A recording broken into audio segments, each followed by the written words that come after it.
The king has fallen. The milky majority has officially crumbled. We are turning to a new chapter on this season of Survivor 48.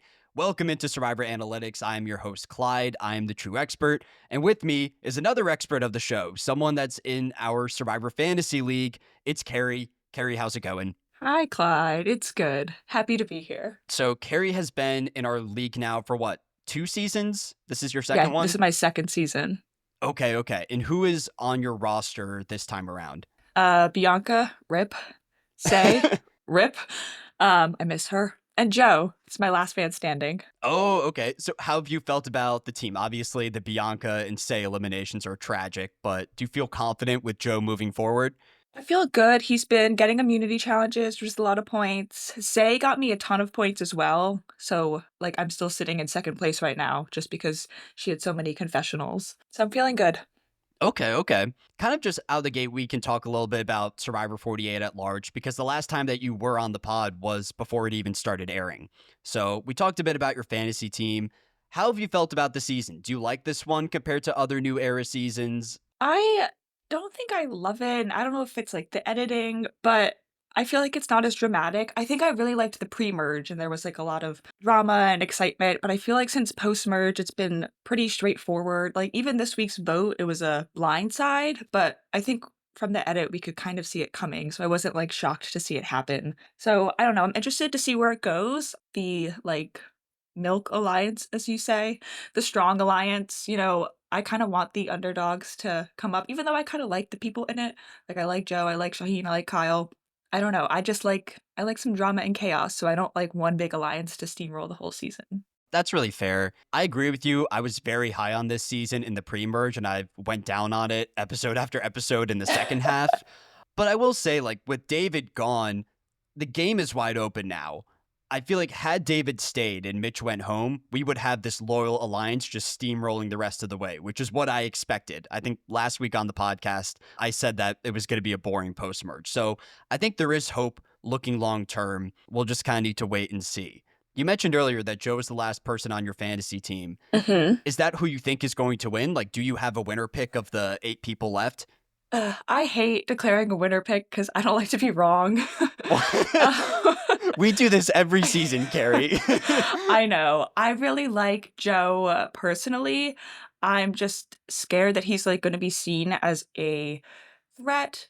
I mean, he is. And the duo of him and Eva has so much protection right now with the advantage she got this week and the idol and the alliance around her. I think it's easier for people to take a shot at Joe because he's a safer bet if he doesn't have an idol. I'm hoping Eva ends up playing an idol for him, maybe. That would be fun for me. But I like him. I would like him to win. I also think Shaheen and Kyle are contenders just based on the edit, and I like them as well. Underdog, I would love Camilla to win, but we didn't see much of her this week, so I don't know if that's happening. I really like Camilla. She's one of my favorite characters on the cast.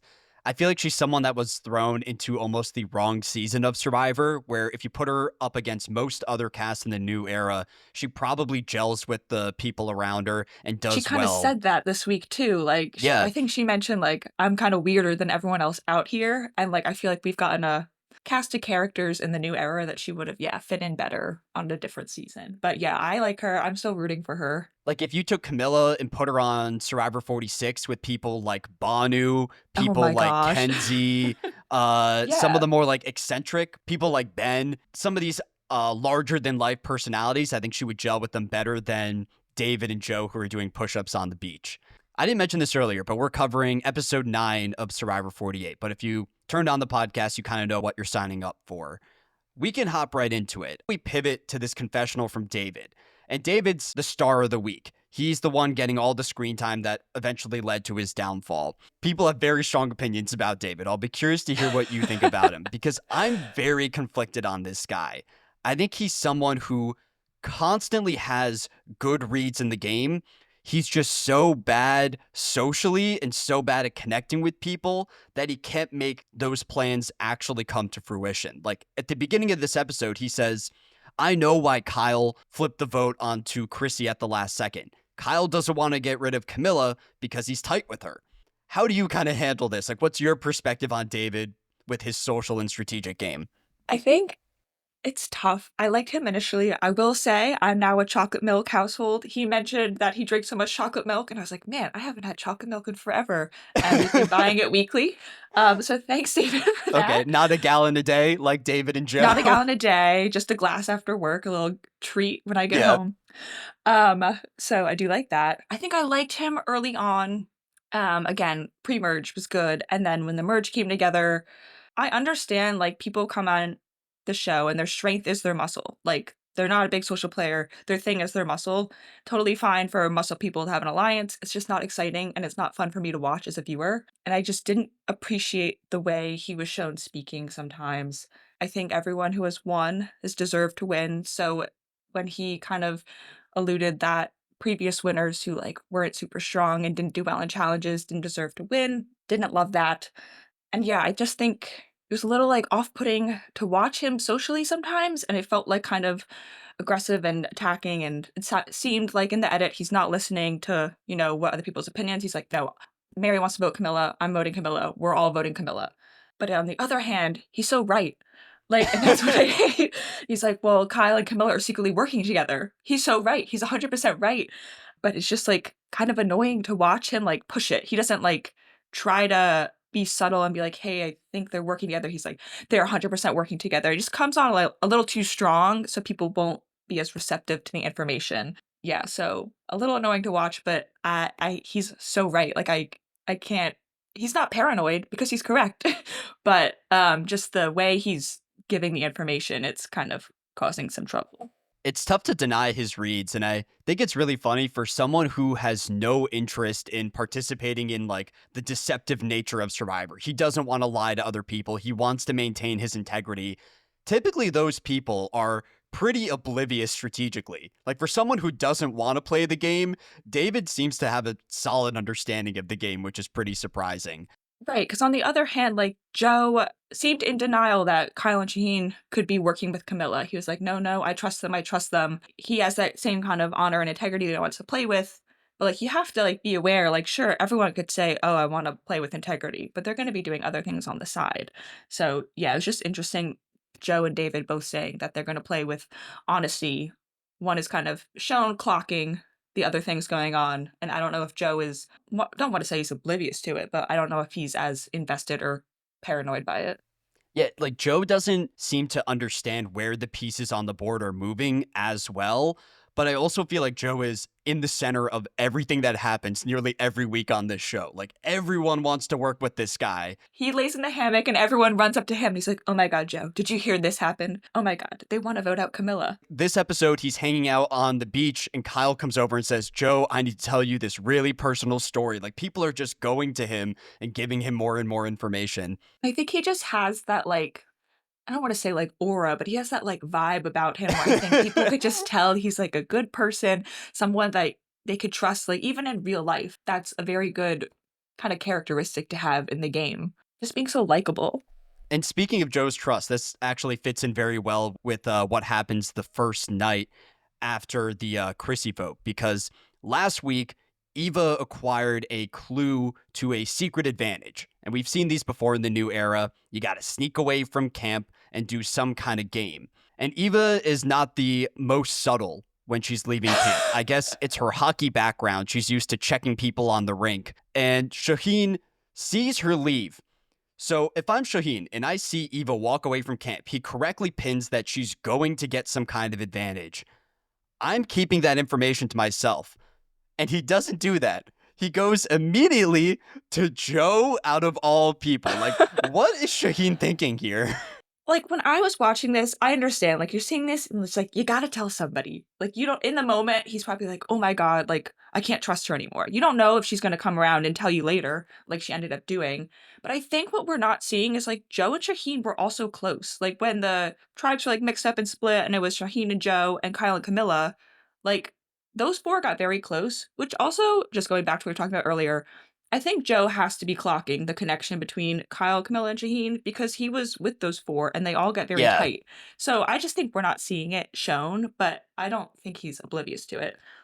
Anyway, I think maybe Shaheen was just since he's also tight with Joe, maybe just trying to like not wake him up to Eva's deception, but being like, "Hey, just so you know, this is happening." I think you could have, like, waited a bit because give Eva a day to come around and, like, come clean, but, yeah, I don't know, I think and it's so tough to break Joe and Eva's bond. Like, I think I kinda get what he was trying to do, but it wasn't gonna happen. I don't think that bond is being broken like by a vote this season. I don't think they'll ever write down each other's names unless one of them is on the jury and the other is in the final tribal. But Mhm. I just don't understand what Shaheen's plan was there. Yeah, I don't know who else he would tell other than, like, maybe Kyle. Yeah. So Eva goes away from camp, and then we get the gimmick of the episode, which is essentially a game of chance. Eva walks up to this table in the wilderness, and off the bat, she is given an extra vote. But she can risk that extra vote for a 50-50 chance at safety without power. This is not the first time that we've seen safety without power. It came into play in Survivor 47. It was used in the split tribal where Rachel was, on her way out the door. And then at the last second, Saul gives her that advantage and she survives that round. I think an accurate depiction of this advantage comes in Winners at War, which I think you saw years ago, It was my right? first ever Survivor season that I watched live was Winners Oh at man, War. not the best starting point. Really spoiled everything. But in that season, Jeremy Collins uses this advantage. He leaves the tribal council and his ally Tyson gets voted out. And I think that's typically the result that you see with safety without power. It's more of a defensive advantage than an offensive advantage. So we can kind of take this step by step. If you're Eva here, you already have an idol in your pocket. Are you just keeping the extra vote or do you want to get that safety without power instead?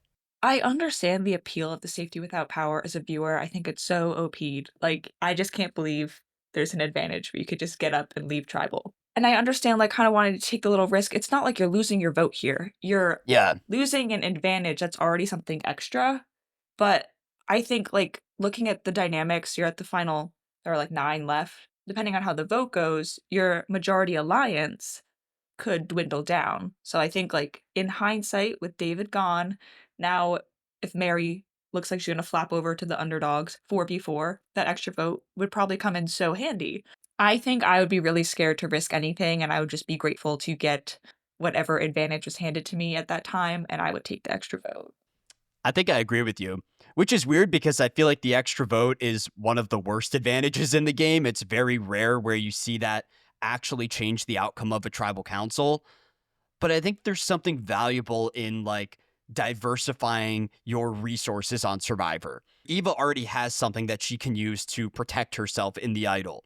And maybe now with the safety without power, she's got one for herself and she's got another for her buddy Joe. But I feel like if you have an extra vote, you have more options on the table. I went back and checked the clip of the safety without power.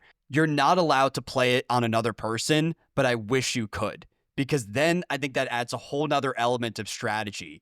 Oh, I didn't know that was in the rules. I just saw I think she can only use it for, like, when there's 7 left, like, the next, like, couple rounds. So it has such a short lifespan too. So it's probably going to get used pretty soon. But if she could use it on another player, I think that'd be really interesting because then at the final 8, she could use it on one of those bottom feeders, give them safety, take them out of the tribal council, and then her side has the majority. But Mhm. And it's tough now because she can't vote. So now if we're looking at a 4-4 split in the future, if she gets up and leaves, her alliance only has 3 to the 4. So I don't know. We'll see how it pans out in next week's episode. I think if it gets used with the idol. Where like she's gonna stay and use the idol on herself, and then Joe's gonna leave tribal council. And then whoever is like the third member of their alliance, they're willing to sacrifice.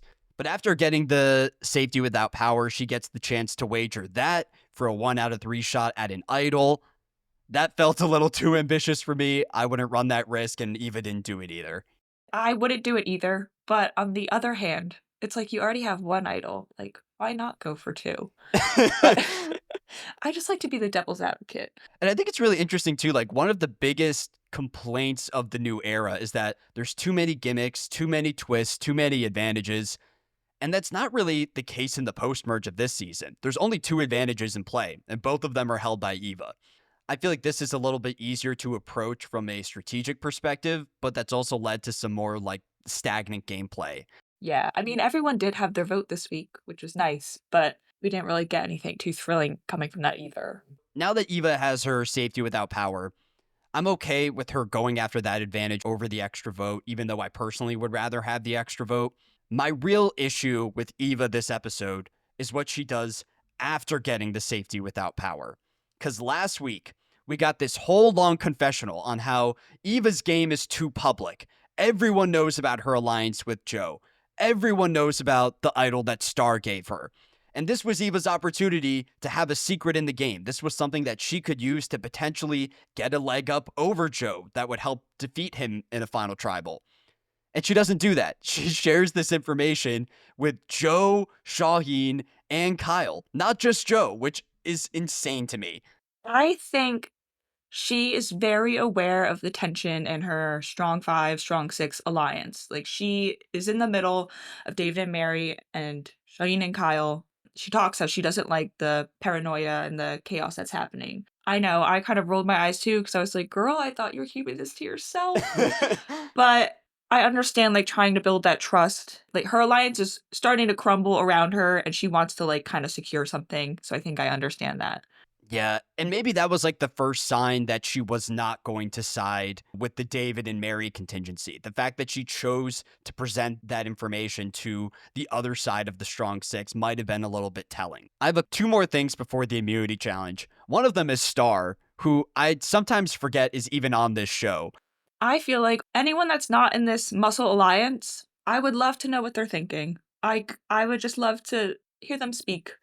Yeah, Star learns how to swim this week. It's a cool character moment for her. She always has some fun one-liners at Tribal Council, but I just have no confidence in like any of these bottom feeders flipping the game in their favor because they're presented as such non-factors strategically. This week, we get some moments of Mitch teaching Star how to swim. So I'm thinking, okay, maybe this is an alliance that can turn into something. And then Star votes for him at Tribal Council. So Yeah. it's a real shame. If you're a Star fan or a Mitch fan, I guess I'm technically a Mitch fan since he's the last person on my fantasy team, but I'm holding out hope that he could be the zero vote finalist of the season. We didn't see much of Mitch and Star, and even like Camilla. The only kind of bits we saw from her were the opening, telling David that he's not a good liar. Whenever Kyle is getting his intel from his alliance, he runs back to Camilla and he's like, "So here's what's up." And like, I feel like that's all we've been seeing of her, which is kind of a bummer. Yeah, I feel like I would love to know, like, strategically what they're thinking, if they're even like trying to do anything, because I'm sure they are. Like, we saw Star, I think it was after the challenge though, ask David and Mary if they'd be willing to flip on Shaheen. And I think they were like, yeah, yeah, but first it's gotta be Mitch. It's gotta be Mitch. Yeah, she's like immediately shut down. The one time Star comes up with a strategic idea, it turns into nothing. So I think they are trying to do something and trying to pull people to their side. I just think it hasn't been taking, so they're not even showing it. Yeah. Last thing before the immunity challenge is this moment between Kyle and Joe. Kyle walks up to Joe on the beach and tells him that he was spinning leading up to the Chrissy vote. And part of that derives from like his experiences before getting on the island. Kyle reveals that he spent 1 month in jail during law school, where he ignored his inmates watching Game of Thrones as he grinded and prepared for his exams. And this was a really nice moment between the two of them. It was nice getting some personal content from Kyle. I feel like a lot of his edit has been very strategically focused, talking about his undercover alliance with Camilla. And I think this was one of the big moments of the episode that really pulled Joe over to Kyle's side. I think Joe is someone who plays with his heart. And on one side, you have Kyle opening up to you, telling you about his history and some of his struggles.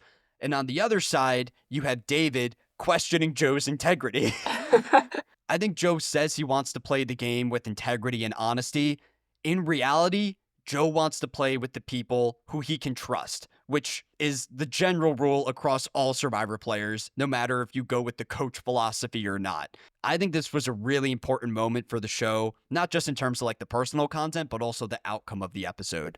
Yeah, I agree. I think it was nice for them to, like, sit down, I guess, in Joe's eyes and be like, "Oh, okay, he really is opening up and trusting to me." And I just also wonder, we were kind of talking about this, I wonder if everyone comes up to Joe and does this, because he just seems like a very, like, willing to listen and help and, like, nice person. But, yeah, I agree. I think them showing this moment too really kind of tighten their bond. Like maybe the reason why so many people are going to Joe and opening up to him is that moment between Joe and Eva in the challenge and the pre-merge. I think that might have been a time where everyone saw Joe as this comforting figure that they could trust, and that's just expanded into the second half of the game. So that wasn't a strategic move by Joe by any means, but it's definitely something that's paying dividends for him in the long run. Right, and even, like, Kyle, even though he's probably doesn't have the intention of, "Oh, I'm gonna open up my personal history to Joe, and that's gonna bring him over to my side," like, I'm sure that wasn't his intention, but it just, like, has some leaking effects, I think, that trickle in from that, like, actual trust and bonding, like, outside of the game kind of trickles into alliances and where you wanna stand. That's kind of just the general rule of Survivor at large. Like most of the time when people form alliances, they're forming those just because they like the other people. Right, you have to make a snap judgment. And I think a major reason why David went home this week is that he didn't connect with other people. And even if it made more sense for Joe and Eva to align with him from a strategic perspective, there could be a bit of the say effect with David, where anyone who went within a 1 mile radius of say was seen as a target in the early merge of this season. And maybe Joe and Eva thought, we could align with David. We could go deep into the game with David, but people might hate us for it. It would be similar to like Parvati's relationship with Russell in Heroes versus Villains, where she plays a great game, goes to the end with him, but because you're associated with someone that is largely disliked, you get a bunch of heat as well. I think, and this is probably just the edit, disclaimer, I don't actually hate anyone on the show, I'm judging you based on TV. I think David has been such a hypocrite as well, and that's part of the contributing factors as to why it just bothers me to watch. The episode before this, he was like, "We have to take out Camilla because she's close with Kyle. Don't worry, I have Mary. Mary's with us." That's just painting the picture that it's the same scenario. Like, why not take out Mary to weaken you? And this episode, I don't know who he was saying it to. It might have been Joe and Eva, but he asked, "You think Kyle is gonna go to the end with you and, like, be willing to lose?" And I was like, "Well, are you, David?" Like, I just think his arguments don't hold up because it's so easily, like, flipped back to be reflected on him. Yeah. That's just a point I needed to make, get off my chest. No, I think that's a really fair point. And it's tough because he has the right read. He just can't convince other people to go along with it. I think that's part of the thing that makes like David such an interesting person to watch because typically when you have a villain like him, they're obnoxious and incorrect. Right. But he's a more complex character because of that. Okay, immunity challenge. We can run through this quickly. This is a challenge where players will be holding on to handles that clamp a ball to a beam above them. The last person standing wins. They'll get immunity, and they'll also get reward, which are ham and cheese wraps, peach cobbler, and chocolate covered strawberries. I don't see how these foods go together, but production shipped them all the way from the States, so we got to use them somehow. Thing I'll note here, we keep going to these very like physical challenges on this season.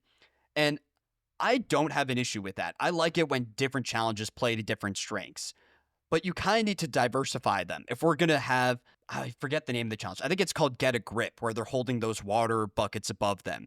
If we're having a physical strength challenge, we should follow that up with a puzzle based challenge to test people's different skill sets. And I feel like we're just really leaning into one particular direction, which is why it's always ending in a David versus Joe situation. Yup. Yeah, again, it's not the most exciting TV. I think it just makes it that much harder for the, I'll say, underdogs left on the island because someone from that majority muscle alliance just always seems to have that necklace. So it's really hard to take a shot at them when all these challenges are very strength based and there's no opening to kind of do that. It ends up being a battle between Joe and David. It looks like David has this in the bag, and at the last second, he loses his ball, falls off the platform, and Joe wins individual immunity. And David is devastated post challenge. He feels that he should have won, but his one mistake caused him to lose the whole thing. So To say his attitude after the challenge just kind of points more towards his social interactions. He's all mad, like, I should have won that. That should have been me. Blah, like all mad. Like, and I just don't think that's a good color to show. Sure, everyone on that bench should have been, granted they weren't as close, but everyone wants to win the challenge. Everyone wants the necklace. If it should have been you, you should have done it. It was kind of reactive. Obviously, you're so close to winning. Joe was on the edge of falling anyway. I understand, but it wasn't as dramatic as Liz's freak out. But it just kind of gave some of that again, like, I don't wanna say a lack of social awareness because he's not socially unaware, but I just don't think he's helping his case by reacting like that after the challenge. Yeah, and it's a bit of a self-fulfilling prophecy too, where he says, "Oh man, I really needed that immunity win," and it causes those gears to turn a bit more. David gets a bit more paranoid, and that pushes his allies away even more. So, Right. even though David is technically correct that he needed that challenge, I feel like he didn't 100% need that challenge the moment that he lost it. It was more so his decisions afterwards. Joe wins reward. He picks 3 people to go with him for these ham and cheese wraps. He takes Mitch. Mitch is in tears. Very emotional moment, I don't think he had eaten, right? I think that was his, like, first reward. I think that's why he got picked. which is interesting because I feel like Mitch was on some high quality tribes in the early game. Like he was on that Siva tribe that didn't lose any challenges, but I guess they didn't get any food rewards during that stretch. Uh, Something to note there, maybe down the line, Joe will get Mitch's jury vote because I have no clue what else Mitch will base that vote on otherwise. He takes Mitch, Shaheen, Eva. I have just one highlight from this reward group, and then we can talk about the decision for tribal council. Mitch pitches David's name. So I'm thinking, okay, Mitch is actually taking a lead. He can finally direct some of the strategy this season. And then the edit takes all of the credit and gives it to Shaheen. We get an entire flashback. Shaheen is shown walking around camp, and he describes it as allowing others to see David as a target for themselves. You get the confessional from Shaheen where he says, "Welcome to the party, David. I've been here for a minute. Let's party." And I think this is just a situation where Shaheen's game is good, but it's not as good as Shaheen himself thinks it is. I was gonna say, I think that's really smart, like, great thing to do, kind of start planting those seeds, to make the rest of the tribe kind of doubt David early on.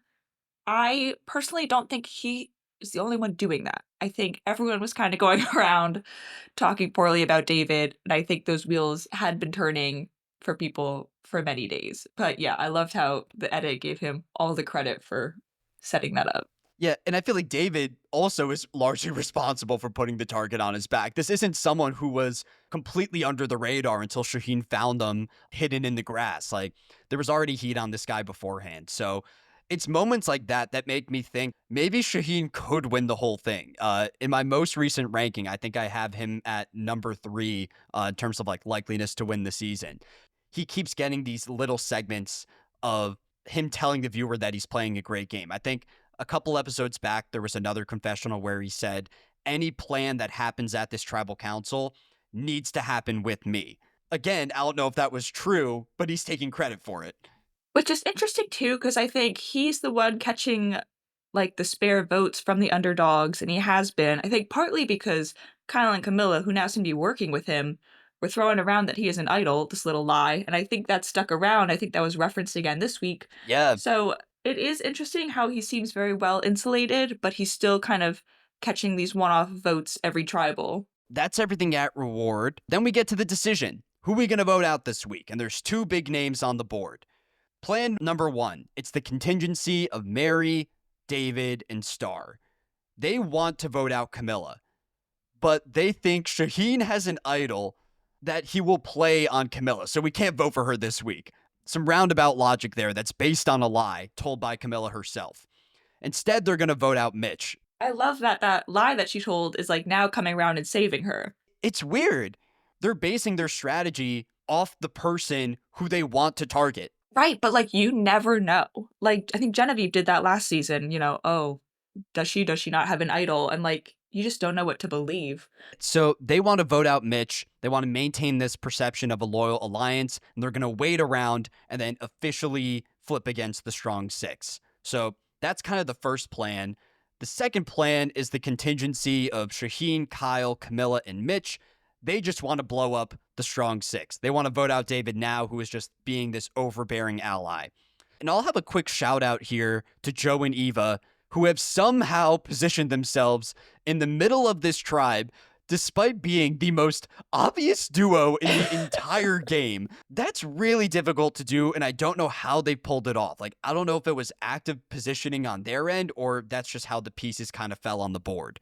And I think when they're in their like, just in their alliance of 6, because of, like, how off-putting David has been and, like, kind of coming at Kyle and Shaheen, obviously, there's gonna be that divide there between Kyle, Shaheen, David, Mary. So I think that kind of very nicely sets up Joe and Eva as the center of their alliance, and since they are the quote, unquote, "majority alliance," the underdogs are just kinda gonna do what the majority does. So I think, again, like, David's attitudes and actions are, fostering his demise, but it's also kind of benefiting Joe and Eva this past episode. If you're Joe and Eva, like, what do you do here? Do you vote out Mitch or do you vote out David? It's so tough because I think early on I was calling Mitch a challenge beast, pre-merge. He was killing it, and I feel like we haven't seen that so much now. It's been, a lot of the Muscle Alliance. But I think he has like a great story. He's been applying for years. This could finally be his chance. We haven't seen a lot from him. By voting out Mitch, you're holding to your honor and integrity game, and you're kind of just getting rid of an underdog that you probably don't really trust so much. David, on the other hand, is causing a lot of chaos at camp, but I think he would be so loyal to Joe and Eva. I think he is truly full in on this honor and integrity alliance. I know he's keeps coming after Kyle and Shaheen, but again, like he's correct. And it just sucks to watch that people are calling him paranoid when he's not. His feelings are rooted in the truth. Even though he would be loyal, you have to factor in living with that person for however many days are left. And if they just weren't feeling it, I probably didn't want to continue that. I think I would let my feelings get the better of me and be like, man, this guy's annoying, and end up voting him out. It would have been a smart move to vote out Mitch tonight and keep David because I think he would have stayed loyal. And when you cut off David, you're also cutting off Mary. She has no loyalty to, I don't think, anyone in that alliance other than David. I don't know who Mary's aligned with outside of David. I think David might be her only ally in the entire game. Side note, in the last 3 episodes in the post-merge, Mary has accumulated 1 total confessional. She's been invisible during this latest stretch, which is a shame because I think she's one of the better characters on this cast. If I'm Joe and Eva, I'm voting out Mitch here. I would way rather lock in an alliance with David and Mary, who are more old school players, especially David, as compared to Kyle and Shaheen, who are more dynamic. They're more new school. They're going to hop back and forth between alliances. From an entertainment perspective, I think David going home is way better for the long run of the season. I think we'll get a more interesting tribal council in the episodes to come. But I feel like this was just a major lost opportunity.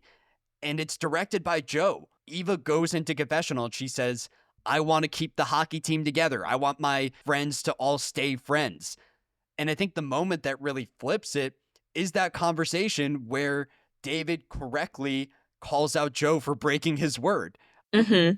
Joe refuses to own up to it. He says, I am not capable of that. And I'm sure he gave David his word when they formed an alliance that he would never vote him out. Yeah, like, Um, and it happened last week too. Joe caught wind that Chrissy was throwing his name around and that Chrissy went home. So I think like Joe is driving a lot of these votes. Like people are willing to listen to him. He seems to like play, oh, I don't know what to do. I'm in the middle. I need to talk it out. But they just kind of seem to be going his way. David ends up going home this week, and I watched his exit interview. And David is not happy with Eva and Joe, which I was really surprised by. I thought he would stay loyal to the strong six even once he's out of the game. So originally I thought, okay, even if you lose David here, your route to the end might be a bit more turbulent, but you at least have David as a locked jury vote for whoever wins the most immunity challenges in the end. That might not be true anymore. So Hmm. if Eva and Joe do not win the season, they are my top 2 contenders right now. But if they don't pull out the dub, it will be because of this move, in my mind at least. Yeah, I think they were situated very well, and after this vote out, not so much. They're not really in the middle anymore, or I'd say a big position of power. Like, I think by taking out David, they're shifting the target more to themselves, especially if we see Kyle and Shaheen actively, working with Camilla and talking to her, who probably has more connection with the underdogs, Mitch and Star, and maybe Mary still who are left. So, yeah, I think this was kind of a rough move because if you keep David around, although he might be off-putting to people, that's the target. That's not on you. Um, Yeah. so I think it's kind of tough. I think it'll be rough for them next week. So maybe we'll have to see Eva use some of her advantages. Are you good to go to tribal council? Is there anything else you want to talk about in the lead up? No, I have written down in quotes, "Shut up, David." I don't know what that's in reference to. I think he was just talking himself into a hole, and I was like, "Please stop." Oh, this is a quote Um, from you, not from anyone in yeah. the game. Oh, no, I wrote that down. That's what I was Okay, thinking. okay. But I put it in quotation marks for some reason. So, Tribal Council, pretty straightforward here, not as spicy as last week. The big topic of conversation here is when is the optimal time to strike? When do you want to betray your main alliance? Mary says that sometimes striking first is not the best idea if the person you're voting out does not intend on striking against you, which I think encapsulates David's outlook on the game very well. Camilla calls out David for a second time. Like most of Camilla's content the last 2 weeks has been her just dunking on David, which is funny, but I don't know if David will take that too well. Like, I don't see Camilla earning David's jury vote under any circumstance at this point. But we get the final vote. It's 6-3, 6 on David, 3 on Mitch. The pair of Joe and Eva ultimately side with Kyle and Shaheen in voting out David. The people on the outside here are David, Mary, and Star for some reason. I guess, like, last we saw her is when she was pitching Shaheen, and Mary and David said, "No, let's do Mitch." They also, I think, released, like, a deleted scene of Star going around, and she was testing people by asking a very Q-like move, testing people by asking who they envision themselves sitting with at the final 3. And at this point in the game, if you say, "I don't know," then I know you're lying. So she asked Joe, and he was like, I don't really know yet." So I felt like there was some distrust with Joe there. She asked the same thing of Shaheen. Shaheen is like, "I don't know. I just want to be there myself." So I think that kind of maybe drove her towards David and Mary. I don't know. At this point, I don't know why, like, Camilla, Mitch, and Star, I just feel like because of the 3 people we're not seeing, I don't know why they wouldn't, like, try to vote together at least. Yeah, I didn't see that secret scene though. That's helpful. It gives a little bit of insight because I was under the impression that like Star's number one allies were those original Loggy contestants and like Joe, even Shaheen. Right, like, she gave Eva the idol, and yeah, I feel like last we saw, she was still trying to work with the Lagi, but I guess based on those scenes, there's some more distrust there. So I got an epitaph for David. R.I.P. David. The chocolate milk has officially spoiled. Will we see David come back in a future season, or is this the end of the road for him? I doubt it. I don't know. Maybe if he really needs $1,000,000 again. I don't know. I could live without it. I think I would be down for a David return. I think he adds something new to the show. It's rare that you see people go on Survivor in the new era with this old school approach. He reminds me a bit of like Roxroy from 42, because Roxroy was the same way. He wanted loyal Yep. alliances and he wanted to focus on building the shelter. David is way worse in terms of his social game, but I feel like in the past 8 seasons, we've had so many contestants that are game bots. They're super fans. They want to play this dynamic game. It's a bit refreshing to have someone with a very different perspective. So if we ever get a heroes versus villains 2, David is a contender for the villains tribe. But I feel like he wasn't a villain. Like, yes, maybe he was, like, annoying people on the island, but, like, he wasn't trying to, like, I don't think act maliciously. What was his big fault? He was correct and he was telling people about it, and they said, "No, David, you're crazy." Like, he was just being gaslit out there. That doesn't make him a villain. See, I think in the new era, like villains are just annoying people. There's never going to be a true villain that antagonizes other people or messes with them around camp. Maybe Rome is the closest thing that we've seen.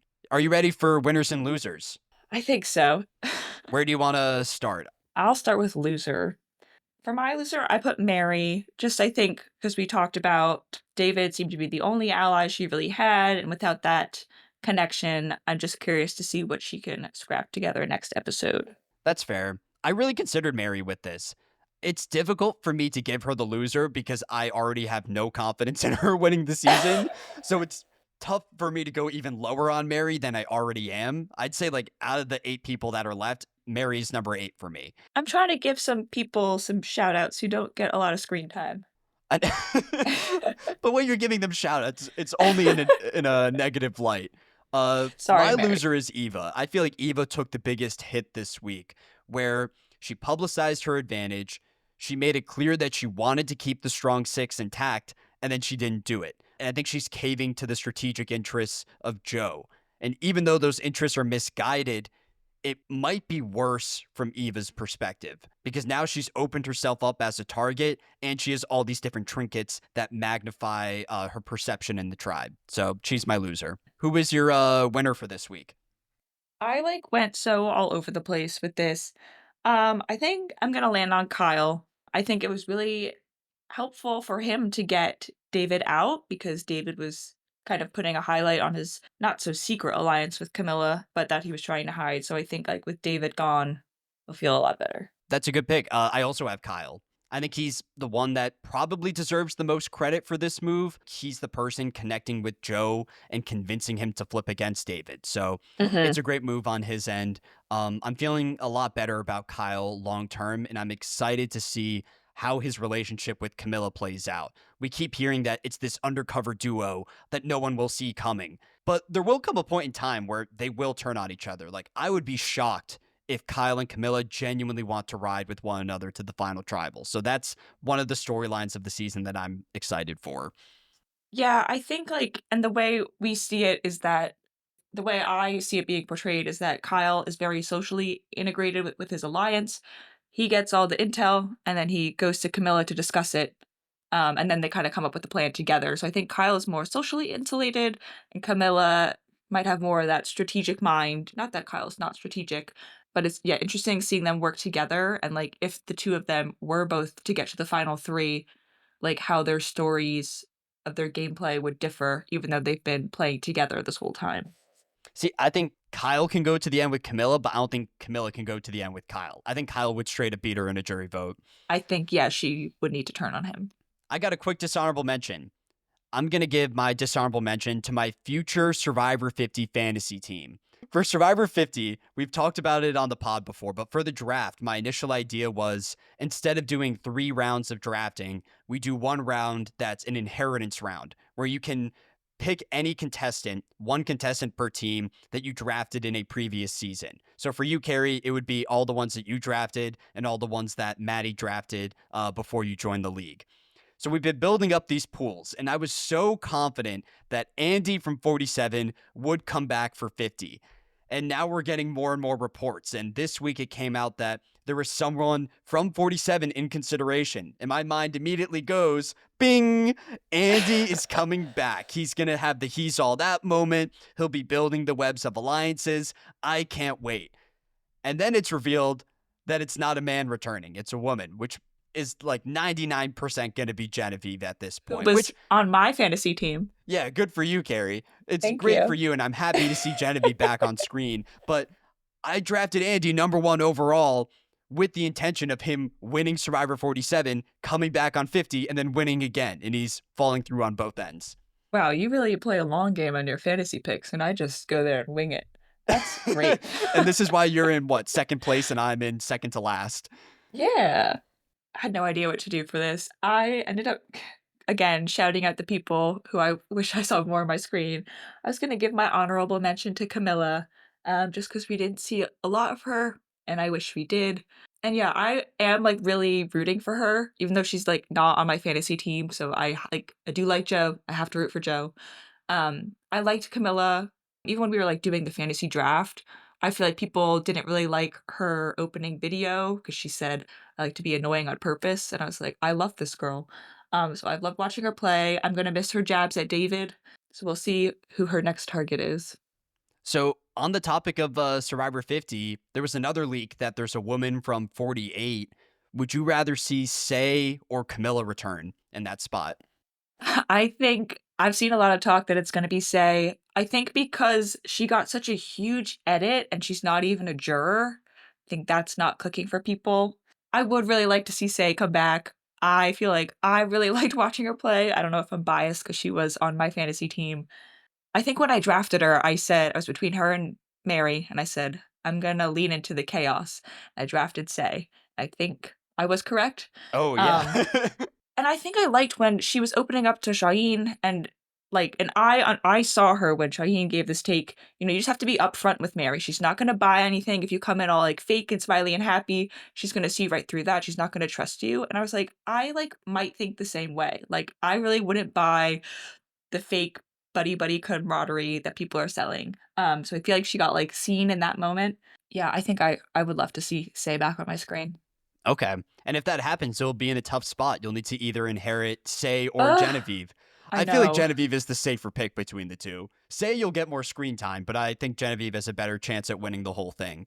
but I'm scared people will clock Genevieve more. I feel like she was not put up on a pedestal, I think it was a deserved pedestal on her season, but I think people will clock her quicker as a bigger threat. That's fair. Well, that's everything for this week. Kerry, thank you so much for joining me in Jack's absence. Do you have any final messages or takes for the fans listening in? I don't think so. I wasn't prepared for that. Um, Well, we'll be back next week. We got 8 players left. We're making our way through the post bridge of this season, and I'm expecting there to be another Survivor 50 vote at some point. We've had 2 or 3 so far, so we'll probably get to hit on that as well. But thanks again for listening, and we'll see you next week.